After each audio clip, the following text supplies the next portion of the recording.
again in the history repeats itself. Even today, in time and age we live, where families, the fundamental unit of the human society, are undergoing tremendous crises and challenges. Let us have a glance at the testament of this loving Father. Chavarul, the Testament of Loving Father, was written on 13 February 1868. It has 40 precepts on the family. The definition of the ideal family in Chavarul is given as: an ideal family is the image of heaven, where members live in unity by the bond of blood and affection, duly respecting and obeying the parents, walking peacefully before God and people, seeking eternal salvation according to each one's proper state of life. Chavarul is divided into two parts. In the first part, it gives 24 precepts for the family in general, and later speaks of the 16 precepts on upbringing of the children. Let us look at some of the precepts which are relevant for us. Love one another. Forgive the mistakes and shortcomings of each other to experience peace on earth and eternal reward in heaven. Avoid the civil litigations which ruin the families. Do not make it habit to borrow money except for any urgent necessities. The wealthiest family is the one which is not in debt. Do not show off the status of your wealth. He who displays all his wealth is considered to be of lower status. Do not go from door to door seeking news about others, but rather discharge your own duties well. Do not contract relationship with families that lack order and fear of God. For it is not the rich who bring goodness and delight to your family, but the orderly and God-fearing relatives. Do not entertain all sorts of people in your house, but receive only those who are well-mannered and God-fearing. Show me your friends, and I will tell you who you are. Let everyone know that your house is not a place for indecent talk, grumbling, and uncharitable criticism of neighbors, or anyone else. Do not become too materialistic and keep acquiring novel items. Instead, try hard to improve the holding you already possess. The wealth of the family does not lie in amassing innumerable possessions, but in their quality. Refusing to work is not the style of a respectable person, but would fit only the indecent, who do not have a family and progeny. Business must be carried out with due care, honesty, and justice. Riches amassed by fraud and deceit will melt away like snow. Days on which you have not rendered any good to others will not be reckoned in the book of life. Let no beggar leave your home empty-handed. Likewise do not hesitate to give alms to the needy. Do not allow to keep stolen goods even for a while in your house. Entrust yourself to the divine providence when you are faced with trials and tribulations, diseases and difficulties. Parents shall procure for their children the treasure of books packed with wisdom and philosophical knowledge that enhance piety.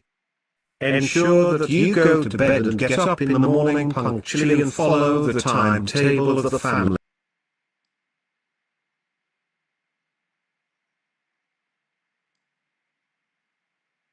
The second part on the upbringing of children says, Parents should know that the upbringing of the children is the most important and primary duty in life. Do not let your children move around naked, even inside the house. No, engage in unbecoming conversation and gossips in the presence of the children, thinking that they do not understand. When the children are too young, do not permit them to go out of elders' sight to play with their friends. Do not trust servants who are careless with the children. Very often, these careless servants spoil them. Parents must take interest to send their children to school in the proper age and inquire about their progress time to time. Both extreme strictness and too much of leniency towards children are evil, while too much affection will make them proud.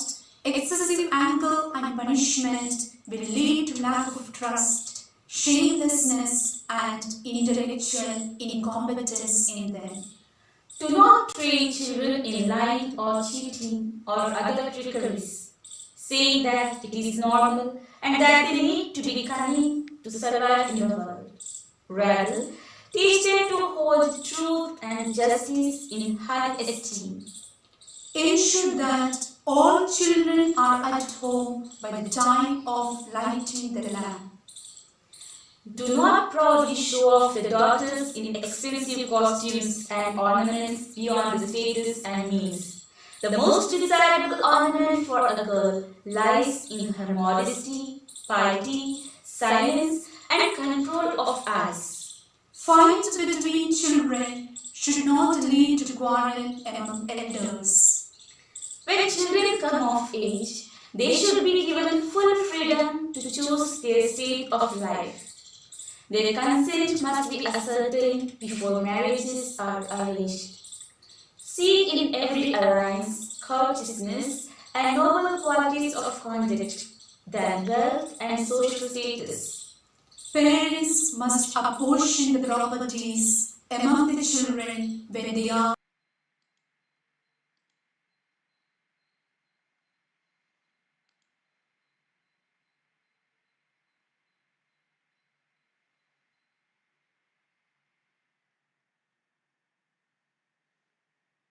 traditional family in India across regional, linguistic, and religious communities has undergone drastic changes to redefine the family structure of our nation. There has been a gradual shift during the decades leading to the present cyber-mediated communities. The society is greatly affected by Western culture. These developments also influenced a drastic change in the social and relational experience, including the family and its members. In the traditional family system, there was solidarity, feeling of belongingness, security, mutual respect, loyalty, psychological and emotional nurturing, prayerful atmosphere, etc. Today, each family must be aware of the negative influence of the world. This is the challenge of the families in India today. So, the testament written by Saint Chavara in a particular context is valid for our time for two reasons. It is in its nature an all-inclusive set of guidelines and Saint Chavara's far-sightedness. The way it is accepted in the family circle in recent decades proves that it is a treasure and still timely work. Hope is the key concept that Saint Chavara tries to inculcate in parents as they bring up their children who are the future of the society. Though written 152 years before, Saint Chavara's penetrating eyes, keen observation, and sharp intellect, combined with a love for the dear and young ones, have given us this testament which is so precious and valid even today. Hence, let us face the contemporary challenges of the families by holding fast to the moral values and guidelines of the Chavarul for the betterment of the families and the society at large. Thank you.